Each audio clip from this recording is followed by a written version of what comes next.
don't just have boxing today on Kababayan LA. We also have Hollywood and fashion. Magandang hapon po sa inyong lahat. My name is Janelle So, and you are watching Kababayan LA, America's first and only daily talk show for and about the Filipinos. Kung saan the last 2 weeks po, I went to the Philippines and I got to cover Manny Pacquiao during the last leg of his training in Baguio. At doon ko po nakita talaga from a boxer to preacher. Preacher man na nga raw ba talaga ngayon si Manny Pacquiao. Of course, I got to talk to Jinky Pacquiao, and she confirmed that with us, and she also shared some of her stories about the transformation of Manny. Stick around for that later on. Plus, our Filipino connection in Hollywood. Ang atin pong pinagmamalaking kababayan sa Hollywood Foreign Press Association is also now an author, and he is launching a book this weekend. Abangan niyo po ang mga detalye mamaya din sa ating programa. But before that, I know a lot of you, sometimes we have problems like this. Pag ba wala tayong makita na pwede nating maisuot kasi hindi magkasya sa atin yung mga damit. Aba, isa pong kababayan natin sa Pilipinas, she couldn't find clothes that fit her. So she started making her own clothes, and then it turned into a business. The story of Tinsley, Manila. Here it is. Like most women, Elfie Aguinaldo Irasca loved to keep up with fashion.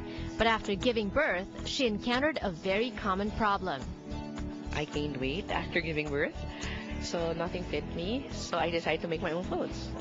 And she didn't just make her own clothes to solve her own problem. Elfie branched out to make clothes for friends, and now Tinsley Manila is one of the most successful online bespoke collection in the Philippines. Dati kasi I had a store. Rent was too high, so I closed it up. And then now I was thinking I wanted to do something personal and have a more one-on-one relationship with the customer. I get to take care of what they want, their needs.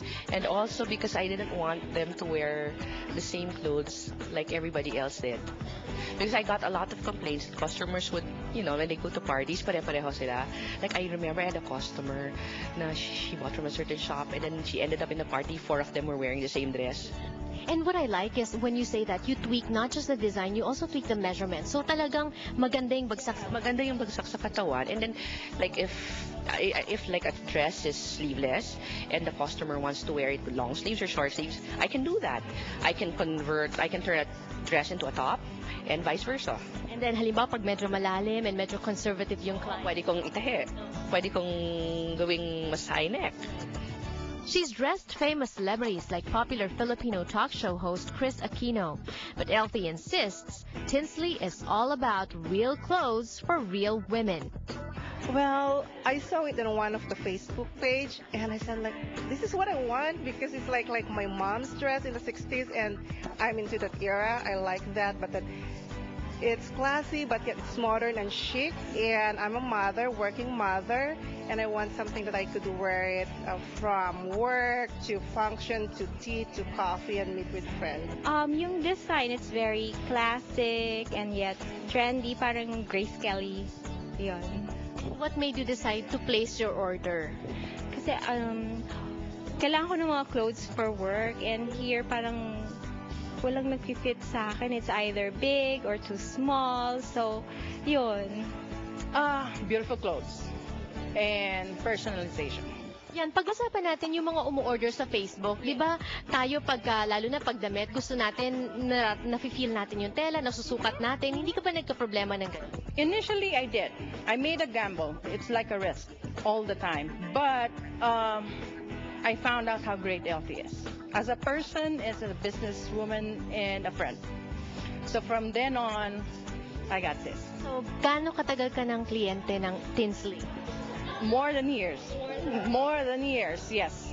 And gaano kadami na yung mga Tinsley pieces sa closet mo? To tell you honestly, I have to open up all my closet because almost all of it are Tinsley. Yes. Yes. Bakit? Anong gusto mo sa designs ni Elfie? Well, real women are not perfect. Okay? So I love the personalization, the made to order according to what I like and my size. Paano naman ang ordering process? Matagal ba? Gaano katagal ka naghihintay? Paano yung shipping? Not really. Actually, the first basic thing to know is what do you like?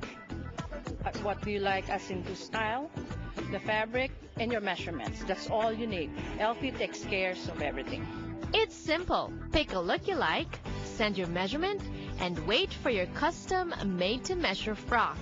If you want your own look, pick colors and fabrics from the many swatches she brings along with her.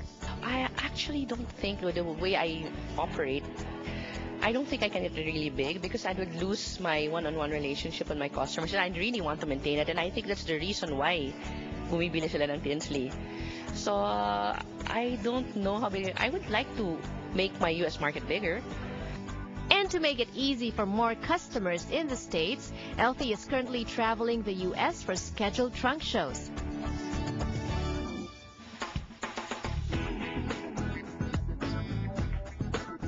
So if you have friends and family in Arizona, do them a favor and tell them about the Tinsley Trunk Show in Arizona. I am also wearing Tinsley. Thank you so much. She had a successful trunk show as well in Costa Mesa last weekend. Meanwhile, back in Hollywood, meron naman tayong espesyal na book launch this coming Saturday, and we'll talk about that when we return. Don't go away.